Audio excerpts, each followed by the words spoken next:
جب اللہ کسی بندے کو اپنے قریب کرنا چاہتا ہے تو اسے ایسی چیز کی طلب میں لگا دیتا ہے جو اس کے نصیب میں نہیں ہوتی، کیونکہ جب وہ چیز یا وہ انسان اسے نہیں ملتا تو وہ روتا ہے، زار و قطار روتا ہے، اپنے نصیب پر بھی روتا ہے، منتیں کرتا ہے، دعائیں کرتا ہے، روزے رکھتا ہے، نمازیں پڑھتا ہے۔ جب ساری کوشش کر کے ہار چکا ہوتا ہے تو اسی وقت اسے اللہ کا قرب حاصل ہو جاتا ہے۔ اللہ نے اسے دکھا دیا ہوتا ہے کہ اس کے سوا اور کوئی نہیں۔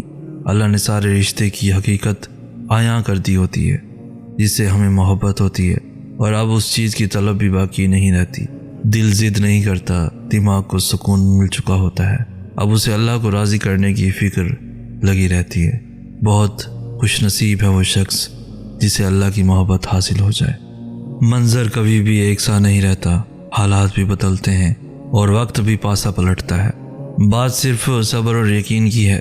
اس پہ صبر کر لو جو ملا نہیں، اور اس پہ یقین رکھ لو جو اب تمہارے پاس ہے، پھر تم تک وہ بھی پہنچا دیا جائے گا جس پر تم نے صبر کر رکھا تھا۔ چاہت کی طلب سے پہلے بہتر نصیب کی تمنا کرو، پھر جو چاہت بہتر نہیں اس کو بھی بہتر بنا کر تمہارے مقدر کا حصہ لکھ دیا جائے گا۔ اے اللہ، میں نے تجھے وہ فاصلے سونپے جن کی مسافتیں مجھے معلوم نہیں، وہ راستے جن کی منزلیں مجھے نظر نہیں آتی، وہ امیدیں کہ جن کا بہرانا محال لگتا ہے، وہ دعائیں جن کی قبولیت کا میں وقت نہیں جانتا، وہ نعمتیں جن کے حصول کے اسباب میسر نہیں۔ تو اپنی صفات کی برکت سے ان سب کو پورا کر دے یا رب، آمین یا رب العالمین۔ جس طرح ٹوٹے دل کی آہ عرش ہلا دیتی ہے، اسی طرح ٹوٹے دل کی فریاد بھی سیدھا عرش پر جاتی ہے۔ درد اور تکلیف میں لگائی گئی آواز اللہ کبھی انسنی نہیں کرتا، پھر چاہے زمانہ راہ میں کتنی ہی رکاوٹیں کیوں نہ لگائے۔ اگر اللہ کسی کام کو کرنے کی ٹھان لے تو وہ پورا ہو کر ہی رہتا ہے۔ یاد رکھو سارے معجزے یقین کے ہیں، اور اللہ کے کن پر یقین جتنا پختہ ہوگا اتنی ہی عطائیں تمہاری منتظر ہوں گی۔ اس رب کے حوالے سب معاملات کر دینے کا مطلب پتہ ہے کیا ہوتا ہے؟ اس کا مطلب ہوتا ہے مکمل یقین کے ساتھ صبر کر جانا، اس بات کا اطمینان کر لینا کہ اب جو بھی ہوگا وہی بہترین ہوگا، کیونکہ وہ رب آپ سے بے حد محبت کرتا ہے۔ وہ کچھ بھی ایسا نہیں ہونے دے گا جو آپ کو نقصان پہنچائے، اور اس کی قدرت اتنی وسیع ہے کہ وہ آپ کی سب دعاؤں کو قبول کر لے گا۔ تو جب معاملات اس کے سپرد کر دو تو خود کو ہر پریشانی سے آزاد بھی کر دیا کرو، کیونکہ وہ بہترین کارساز ہے، وہ تمہیں تنہا کبھی نہیں چھوڑے گا۔ صبر وقت گزارنے سے نہیں آتا، صبر رونے سے نہیں آتا۔ جتنا مرضی خوش رہنے کی کوشش کر لو، جتنا مرضی ہنسنے کی کوشش کر لو، خود کو تسلی دو کہ سب ٹھیک ہے۔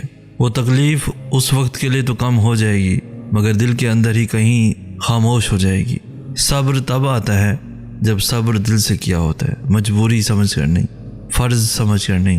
صبر تب آتا ہے جب تم خود کو یہ سمجھا لیتے ہو کہ اسی میں اللہ کی رضا ہے۔ تم صبر اللہ کے لیے کرو، اور اللہ تمہارے صبر سے تمہارے ہی غم دور کر دے گا۔ اور اللہ تب تک معجزے لاتا ہے جب تم سب کچھ ختم ہو جانے کے بعد بھی دعا کرتے ہو، اس یقین کے ساتھ کہ اللہ کی دسترس سے باہر تو کچھ بھی نہیں۔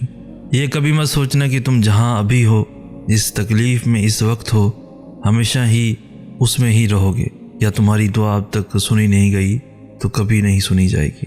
جیسے توبہ قبول ہو جائے تو یاد گناہ بھی ختم ہو جاتی ہے، بالکل ویسے ہی جب اللہ کو تمہارا صبر کرنا پسند آ جاتا ہے تو وہ ہر اس یاد کو تمہارے دل سے نکال دیتا ہے جو تمہیں بے چین رکھتی ہے۔ وہ دل مطمئن کرنا خوب جانتا ہے، اور یوں تم مطمئن ہو جاؤ گے یہ جان کر کے جب تمہارے پاس سب تھے تب بھی وہ تھا، اور جب کوئی پاس نہ تھا تب بھی وہ تمہارے پاس رہا۔ آغاز سے اختتام تک بس وہی تمہارے ساتھ رہا، اور پھر تم سمجھو گے کہ صرف اس کا ہونا کتنا بہتر تھا۔ ان منزلوں پر خوش ہو جاؤ جو اللہ نے تمہارے لیے چنی ہیں، پھر وہ تمہیں ان منزلوں تک خود ہی لے جائے گا جن تک تم پہنچنا چاہتے ہو۔ تمہارا یقین اور تمہاری دعائیں ہی تمہارا مقدر ہوتی ہیں۔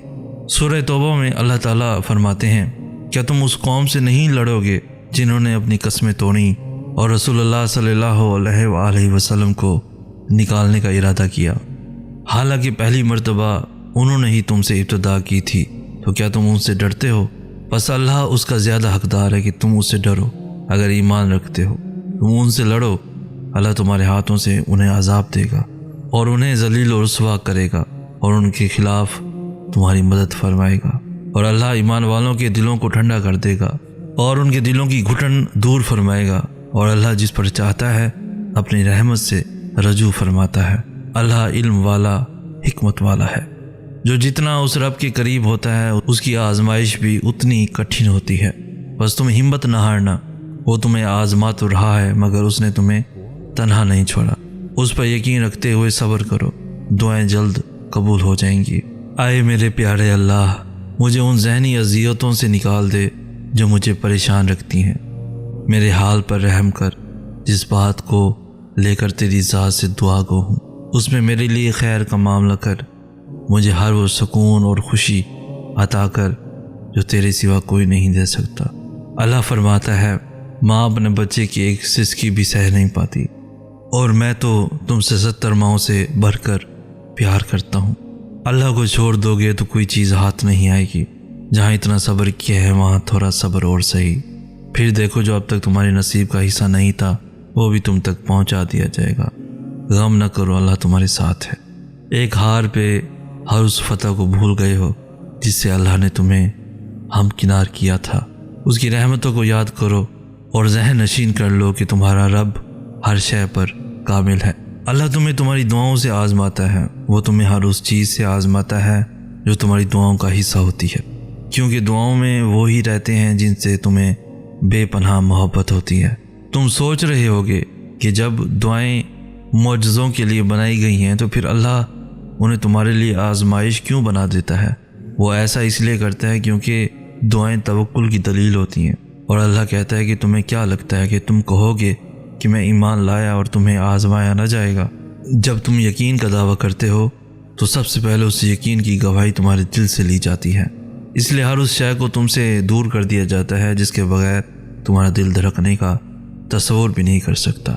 تمہاری سانسوں کی وجہ چھین کر اللہ دیکھتا ہے کہ کیا اتنا توکل ہے تمہیں اس پہ کہ تم اس پہ یقین رکھ کے سانسیں لیتے ہو، اور جب تم اس کی رضا کے لیے یہ بھی کر گزرتے ہو تو وہ بھی تمہاری رضا کے لیے کن کی ہر حد سے گزر جاتا ہے۔ اللہ ان دعاؤں کو کبھی بھی نہیں بھولتا جو تم نے اس کی رضا کے لیے قربان کر دی۔ اللہ کے لیے جو کھو دیا جائے وہ کبھی بھی کم نہیں ہوتا، وہ پلٹ کر واپس ضرور آتا ہے، تمہاری ادھوری دعاؤں کی قبولیت بن کر، تمہارے درد کا اجر بن کر، اللہ سے کی گئی تمہاری وفاؤں کا صلہ بن کر۔